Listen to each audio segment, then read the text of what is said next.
आप ये सोच भी नहीं सकते कि एक इंसान किस हद तक दरिंदगी पार कर सकता है। और दोस्तों, आज की जो हमारी कहानी है, जब आप इसे सुनेंगे तो आप सिहर जाएंगे और आप सोचने पर मजबूर हो जाएंगे कि वाकई में ऐसा कुछ भी हो सकता है।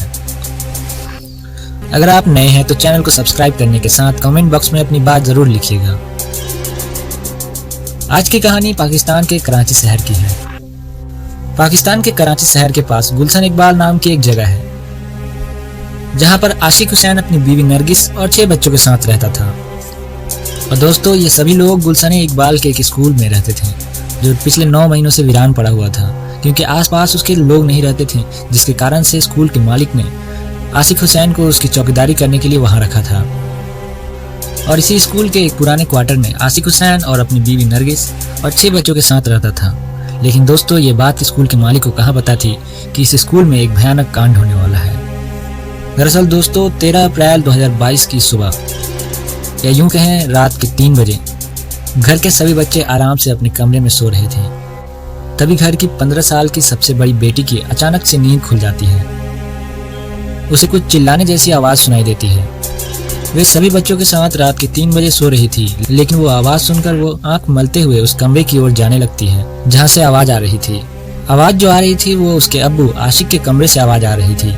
वो उस कमरे के पास जाती है तो उसके अब्बू और उसकी माँ दोनों जोर जोर से लड़ रहे थे। दोनों के बीच में झगड़ा हो रहा था। तभी अचानक से उसकी माँ की आवाज दबी हुई आने लगती है, तो वो घबरा जाती है। तब वो उस कमरे की दीवार पर बने एक छेद से अंदर देखती है। उसने देखा कि उसकी माँ जमीन पर पड़ी हुई है और उसके अब्बू ने उसका चेहरा तकिए से कवर कर रखा है, और उसकी माँ खुद को बचाने की कोशिश करती हुई चीख रही थी। लेकिन उस वीरान से स्कूल के आसपास कोई नहीं था जो उसकी चीख सुन सके, और कुछ ही सेकंड में आशिक नरगिस को मार देता है। यह दृश्य देखकर बेटी वहीं पर गिर जाती है और बेहोश हो जाती है। लेकिन उस बेटी को कहाँ पता था कि अभी तो इससे भी भयंकर मंजर होने वाला है। अब 2-3 घंटे बाद उस लड़की की आंखें खुलती है तो एक बार फिर से उस लड़की के दिमाग में यही मंजर आ जाता है, जिसे देखकर वो बेहोश हुई थी। लेकिन उसे लगता है कि वो शायद कोई सपना देख रही थी, क्योंकि अक्सर हमारे साथ ऐसा होता है कि जब कोई हम सपना देखते हैं तो ऐसा लगता है कि हम किसी की मौत देख रहे हैं, और अचानक से हमारी आंखें खुलती है। थोड़ी देर के लिए उस बेटी को लगता है कि वो सपना देख रही है, लेकिन कुछ देर बाद उसे यह एहसास होता है कि नहीं, ये सपना नहीं है, जिसके कारण से वो भागकर उस कमरे में जाती है जिस कमरे में उसके अब्बू ने उसके माँ के ऊपर तकिए से दबा कर रखा था। लेकिन उस कमरे में कोई नहीं था, जिसके कारण से वो लड़की अपने भाई बहन के पास जाती है और उन्हें जगाकर कहती है कि अब्बू ने उसकी माँ को मार दिया और हमें यहाँ से जल्दी से निकलना होगा। लेकिन अभी भी उस लड़की को घबराहट सी होने लगती है। वह अपनी माँ को ढूंढने के लिए पूरे स्कूल के हर एक क्वार्टर में देखती है, लेकिन उसकी माँ नहीं मिलती। सारी जगहों पर देखने के बाद वो स्कूल के बाहर खड़ी हो जाती है आकर। तभी उसकी नज़र सामने बने स्कूल की कैंटीन पर पड़ती है, जिसमें खाने पीने की चीजें बनाई जाती थी।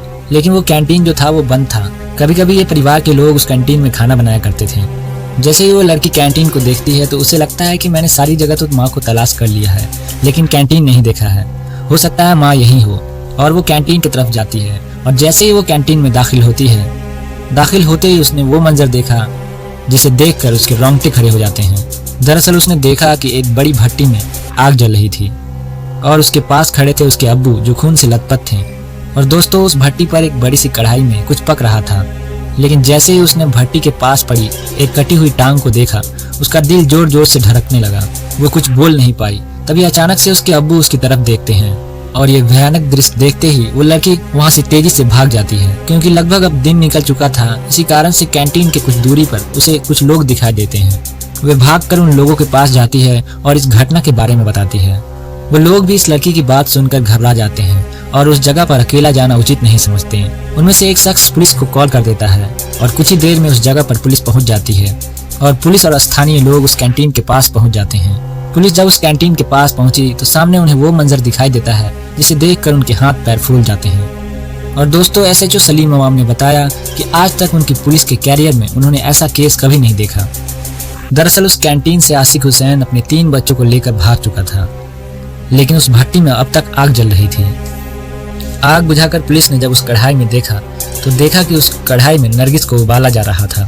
जब आशिक हुसैन नरगिस की बॉडी को लेकर कैंटीन आता है तब उसकी लाश उस कढ़ाई में नहीं आ रही थी, जिसके कारण से वो उसके पैरों को काट देता है और उस कढ़ाई में डाल देता है।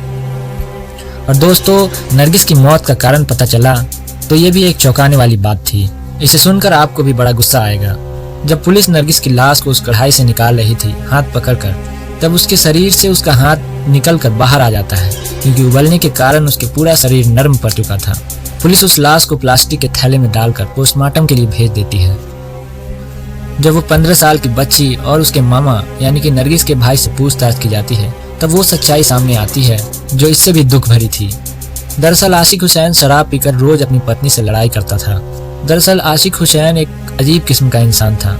यह अपनी बीवी से गलत काम करवाकर यानी कि वेश्यावृत्ति करवाकर उससे पैसे कमाना चाहता था। वो कुछ अपने नए दोस्तों को घर लाता था और अपनी बीवी से कहता कि उनके साथ जाकर सोया करो, मगर नरगिस कहती थी कि वो मर जाएगी लेकिन अपनी इज्जत पर आंच नहीं आने देगी। और ऐसा ही हुआ। आखिरकार नरगिस मर ही गई और आशिक ने उसे मार ही दिया। लेकिन दोस्तों, इस घटना की सबसे अजीब और बड़ी बात यह थी कि उस इलाके के एसएसपी रहीम चिराजी ने बताया कि आज तक ये बात पता नहीं चली कि आशिक हुसैन अपनी बीवी को उसमें उबाल कर उसे खाना चाहता था कि क्या करना चाहता था। ये बात आज तक पुलिस वालों को पता नहीं चली, क्योंकि आशिक हुसैन अभी तक पुलिस के हत्थे नहीं चढ़ा है। पुलिस उसकी जांच पड़ताल कर रही है, खोजबीन में लगी है। उम्मीद है कि उसे आशिक हुसैन पुलिस के हत्थे चढ़े। तो दोस्तों, ये थी सच्ची घटना जो कई दिनों तक आपके दिमाग में घूमती रहेगी। दोस्तों, अगर आप नए हो तो चैनल को सब्सक्राइब जरूर करें। आपका एक सब्सक्राइब हमारे लिए बहुत ही इम्पोर्टेंट है। धन्यवाद।